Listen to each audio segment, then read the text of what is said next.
जय हिंद बच्चों, कैसे हो? उम्मीद करते हैं आप लोग अच्छे होंगे। प्यारे बच्चों, आज का क्लास लेकर फिर आप सबके बीच उपस्थित हो गए हैं। तो आज के क्लास में क्या अध्ययन करने वाले हैं? आज के क्लास में हम लोग अध्ययन करेंगे शुक्र जनन। क्या अध्ययन करेंगे? शुक्र जनन, स्पर्मेटोजेनेसिस। शुक्र जनन, स्पर्मेटोजेनेसिस का अध्ययन आज के क्लास में हम लोग करेंगे। पिछले क्लास में आपको युग्मक जनन पढ़ाया गया था। युग्मक जनन में बताया गया था कि ये जो युग्मक जनन होता है नर तथा मादा दोनों में होता है। नर में जो युग्मक जनन होता है उसे शुक्र जनन कहते हैं। मादा में जो युग्मक जनन होता है उसे अंड जनन कहते हैं। तो नर में जो युग्मक जनन हुआ था उसे हम लोग क्या कहते हैं?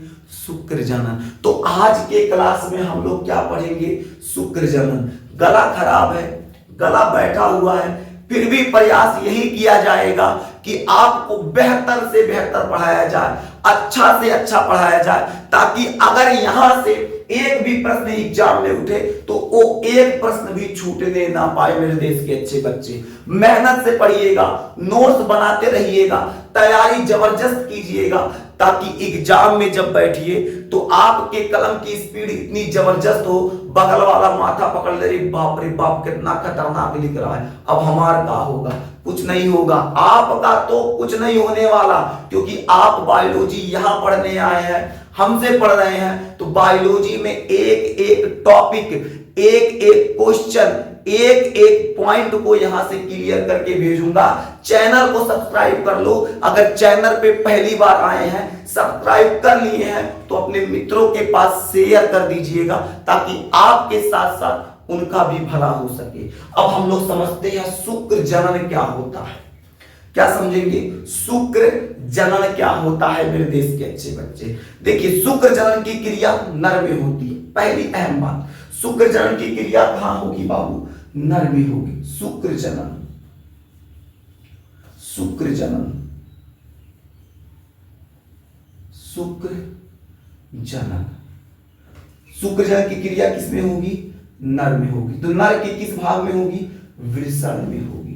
नर के किस भाग में होगा? वृषण में होगा। नर के किस भाग में होगा? तो नर के वृषण में होगा। कहां होगा? वृषण में होगा। कैसे होता है? देखिए, नर का जो वृषण होता है, नर के वृषण में जर्मिनल एपिथेलियम पाया जाता है। उस जर्मिनल एपिथेलियम में जर्म सेल उपस्थित होते हैं और जर्म सेल का अर्धसूत्री विभाजन होता है। तो जर्म सेल के अर्धसूत्री विभाजन से युग्मक का निर्माण होता है। कौन से युग्मक? तो शुक्राणु। कौन से युग्मक? तो शुक्राणु। तो नर के वृषण में उपस्थित जर्मिनल एपिथेलियम में जो जर्म सेल होता है, जर्म सेल का अर्धसूत्री विभाजन होता है और उस अर्धसूत्री विभाजन से शुक्राणु का निर्माण होता है। यही जो प्रक्रिया होती है, इसी प्रक्रिया को शुक्र जनन कहते हैं। क्या कहते हैं? शुक्र जनन। यानी अगर आपसे पूछ लिया जाए शुक्र जनन क्या होता है, तो आपका जवाब क्या होगा? शुक्र जनन। तो लिखेंगे नर के वृषण में उपस्थित, नर के वृषण में उपस्थित जर्म सेल, जर्म सेल के अर्धसूत्री विभाजन से, के अर्धसूत्री विभाजन से, के अर्धसूत्री विभाजन से शुक्राणु, शुक्राणु निर्माण, शुक्राणु निर्माण की प्रक्रिया, शुक्राणु निर्माण की प्रक्रिया शुक्र जनन कहलाता है। शुक्र जनन कहलाता है। क्या कहलाता है? शुक्र जनन कहलाता है। कर पाएंगे क्या? बता पाएंगे? नर के वृषण में उपस्थित जर्म सेल के अर्धसूत्री विभाजन से शुक्राणु बनने की प्रक्रिया या निर्माण की जो प्रक्रिया होगी उसे शुक्र जनन कहेंगे। क्या कहेंगे? शुक्र जनन। शुक्र जनन को कुछ लोग शुक्राणु जनन भी कहते हैं, तो घबराइएगा नहीं। शुक्राणु जनन कहा जाए या फिर शुक्र जनन कहा जाए तो बात एक है मेरे देश के अच्छे बच्चे, बात एक ही है, अंतर कुछ भी नहीं है। ठीक है, शुक्र जनन की प्रक्रिया जो होगी नर के वृषण में होती है। वृषण में किस जगह होगी? वृषण में भी किस जगह होगी, इसे भी तो पता होना चाहिए। तो नर के वृषण में किस जगह होती है? तो वृषण में होता है शुक्र जनन नलिका में। शुक्र जनन नलिका में कहां होती है?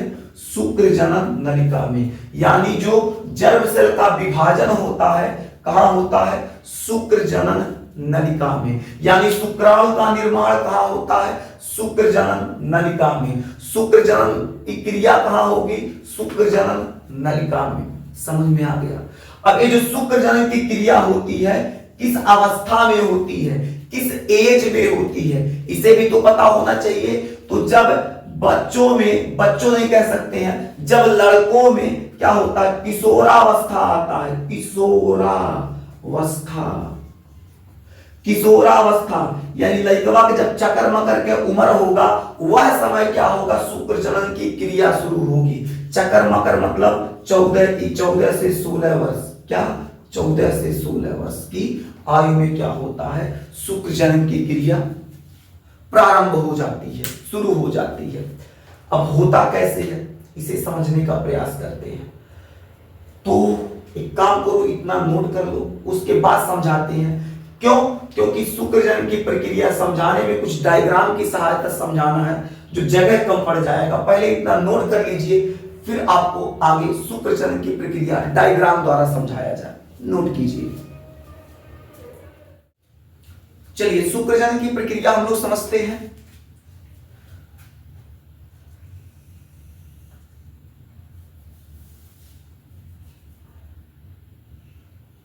ये मान लेते हैं हमारा प्राइमरी जर्म सेल है।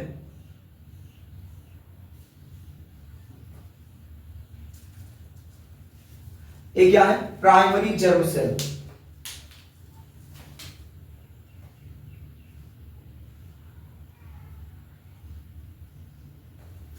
प्राइमरी जर्म सेल, ये क्या है? Primary germ cell.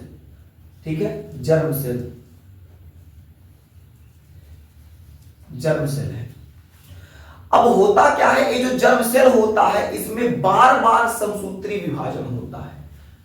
बार बार समसूत्री विभाजन होगा। जब बार बार समसूत्री विभाजन होगा तो समसूत्री विभाजन के पश्चात क्या होता है? कुछ सेल बनते हैं इस प्रकार। बार बार क्या होगा? समसूत्री विभाजन, समसूत्री,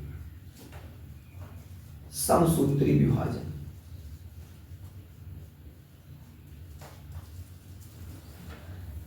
उसके बाद इस प्रकार की संरचना का निर्माण होता है जिसे हम लोग क्या कहते हैं?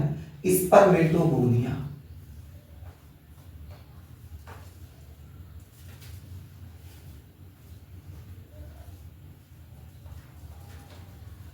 किसका निर्माण होता है? स्पर्मेटोगोनिया। एक ऐसा होता है द्विगुणित होता है। द्विगुणित मतलब 2n, द्विगुणित मतलब 2n। अब स्पर्मेटोगोनिया का जब निर्माण हो जाता है तो इसमें क्या होता है? वृद्धि शुरू हो जाता है, विकास शुरू हो जाता है। तो जब विकास शुरू होगा तो इनका आकार बढ़ जाएगा, और आकार बढ़कर क्या करेंगे? आकार इनका जब बढ़ जाएगा तो प्राथमिक शुक्राणु कोशिका का निर्माण होगा। किसका निर्माण होगा? प्राथमिक शुक्राणु, प्राथमिक शुक्राणु कोशिका का निर्माण होगा। ये जो प्राथमिक शुक्राणु कोशिका होती है ये भी द्विगुणित होती है। कैसी होती है? द्विगुणित होगी। प्राथमिक शुक्राणु कोशिका, जब प्राथमिक शुक्राणु कोशिका का निर्माण हो जाएगा, अब ऐसा बिल्कुल ना समझिएगा केवल एक प्राथमिक कोशिका का या प्राथमिक शुक्राणु कोशिका का निर्माण होता है।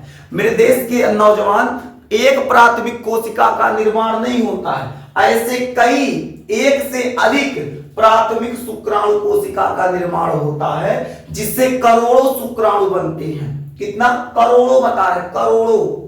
तो कहने का मतलब अभी आपको केवल समझाना है, तो एक प्राथमिक शुक्राणु कोशिका से हम शुक्राणु बना के समझा देते हैं, बाकी आप समझी जाएंगे। आगे देखते हैं। तो जो प्राथमिक शुक्राणु कोशिका का निर्माण हुआ, इनका क्या होगा? अर्धसूत्री विभाजन होगा। इनका क्या होगा? अर्धसूत्री विभाजन होगा।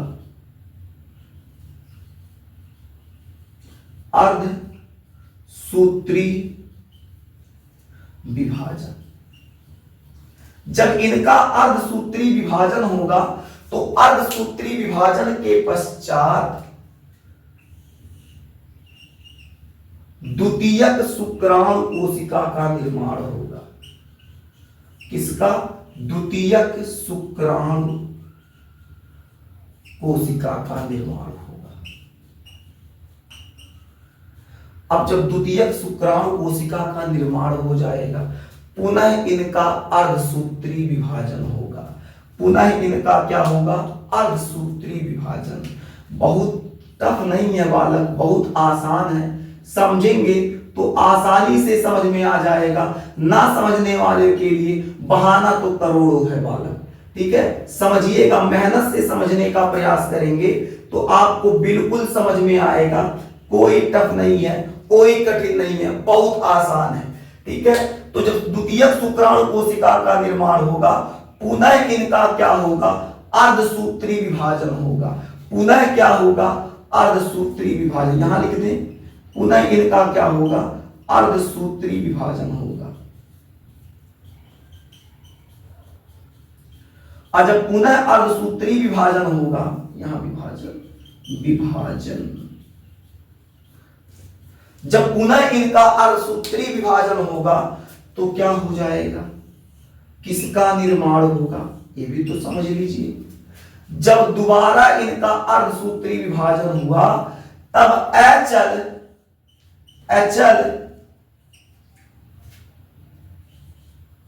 शुक्राणु प्रसून कोशिकाओं का निर्माण होगा। अचल मतलब ये बाबू चल फिर नहीं सकते, ऐसे रहेंगे। ठीक है, फिर शुक्राणु प्रसून कोशिकाएं जो होंगी, यहां देखिएगा, ये अगुणित यानी यन होती है, अगुणित होती है। फिर इनसे क्या होगा?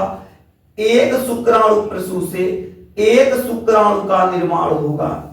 1 मिनट कट रहा है क्या? एक शुक्राणु प्रसून से एक शुक्राणु का निर्माण होगा। इससे भी एक शुक्राणु का निर्माण होगा। इससे भी एक शुक्राणु का निर्माण होगा। और इससे भी एक शुक्राणु का निर्माण होगा। ये जो शुक्राणु है, ये क्या है? शुक्राणु। ये क्या है? शुक्राणु है वाला। तो कहने का मतलब क्या है? जो जर्म सेल था, जर्म सेल का बार बार समसूत्री विभाजन होगा, जिसके उपरांत स्पर्मेटोगोनिया का निर्माण होगा। जो द्विगुणित यानी 2n होता है, इनका फिर क्या होगा? स्पर्मेटोगोनिया जो एक सेल का निर्माण हुआ है, इनका क्या होगा? विकास होगा, वृद्धि होगा, अपना आकार बढ़ा लेंगे, तो प्राथमिक शुक्राणु कोशिका का निर्माण होगा जो द्विगुणित होता है। उसके बाद फिर क्या होगा? इनका अर्धसूत्री विभाजन होगा, द्वितीयक शुक्राणु कोशिका का निर्माण होगा।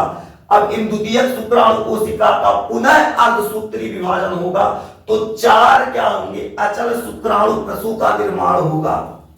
उसके बाद इन शुक्राणु प्रसून से प्रत्येक से एक एक शुक्राणु बनेंगे। अब आपसे प्रश्न पूछ लिया जाए, एक प्राथमिक शुक्राणु कोशिका से कितने शुक्राणु बनते हैं? एक प्राथमिक शुक्राणु, एक प्राथमिक शुक्राणु कोशिका से, एक प्राथमिक शुक्राणु कोशिका से कितने शुक्राणु बनते हैं? तो आप कहेंगे 4। कितने बनते हैं? 4 बनते हैं।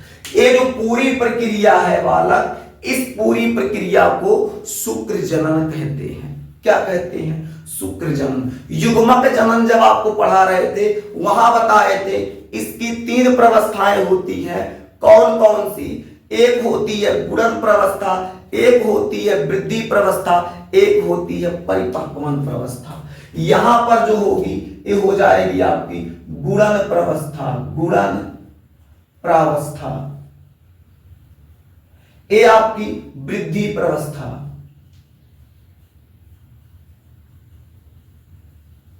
और एक परिपक्वन